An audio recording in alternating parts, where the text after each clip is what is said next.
Hey guys, Dr. Lee here from Head to Toe. Just wanted to go over a quick activator for our lats, a way to correct some of that arching that we get through our back whenever we're doing overhead lifts, and just a couple quick exercises to get some things activated. You can do it as a warm-up, you can do it as a correction after the fact. You can do them in succession when you're not at the gym, just to make sure that you have this activation throughout your day. So first thing we're going to do, we're going to start on our back. We're going to do what we call bracing and breathing. So what we want to do here is we want to have our knees bent. If you can have like a ball or yoga block in here to squeeze, that's bonus points. You don't necessarily need that, but it'll help just to get a little bit more activation in here. First thing I want to do, I put my hands on my hips because I want to roll them back in this direction to flatten my back against the table. From here, we're crunching the core down. Those two things in and of themselves are going to get rid of that arch that we get through our back like this whenever we're going overhead.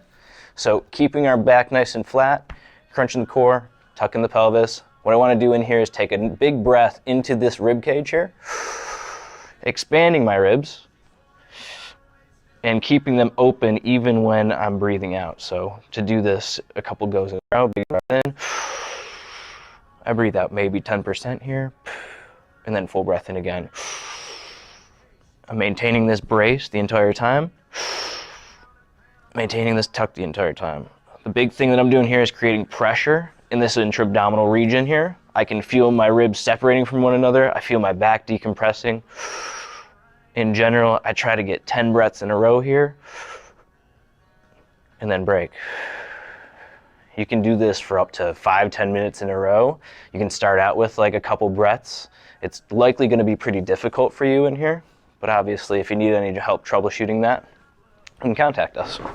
So that's the first one, that's bracing and breathing. Going to be a really basic exercise we can do on our back to help deload everything, keep us from weight bearing too much so we can correct things a little bit easier. Next, we're going to head over to the wall, we're going to do a wall angel. So, wall angel here, what I like to do, I like to walk my feet about a foot's length off the wall. I'm going to keep my feet about hip width, soften the knees so they sit right over top of my ankles.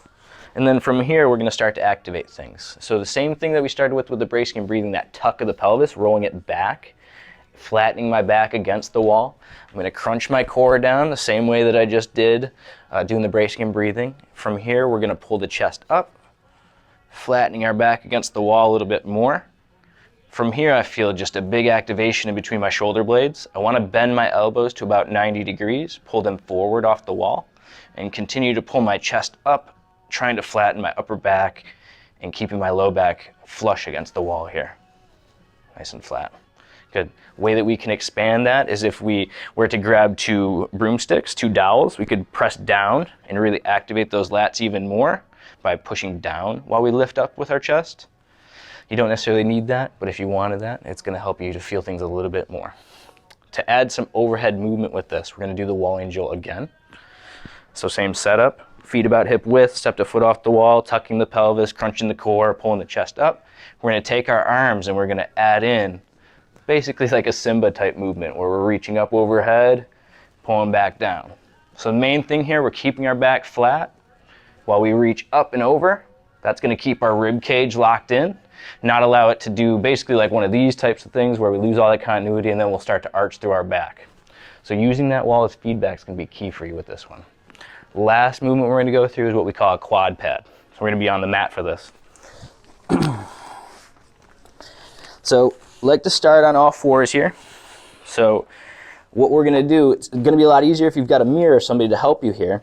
But we want to have our feet and knees about hip width. Knees going to be directly under the hip, so not leaning too far forward, not sitting too far back. Right over top neutral here. Same thing with our wrists. We want them directly under our shoulders. A nice straight line here. Basically don't want them out to in front, or you don't want to be leaning over them. So nice and upright here. We're going to try to flatten our back. So big thing here, getting that flat back. Some of you are already going to start with a good one. We're going to crunch the core, pull the chest up, and then roll the pelvis either forward or back depending on what we need to flatten the back out. For me, I need a little bit of a posterior tilt. I know myself. And from there, I feel a nice flat back. I feel activation in the glutes and the hamstrings. By me pulling my chest upright, I'm going to feel a little bit more in my upper back. And today I'm even getting a couple shakes to set in. So don't be too worried if that's the case for you. I usually hold this one anywhere from 20 seconds to a minute, minute and a half. Typically, I'm going to do the shorter go, and I'm just going to repeat multiple repetitions. I'd say anywhere from like 2 to 3 goes. It's going to prepare you to move a little bit better. It's a very good squat exercise to keep your back straight. But for this video, it's going to be intended to keep us from lifting overhead and arching our back. So if you guys got any questions, just call us. We'll answer them for you.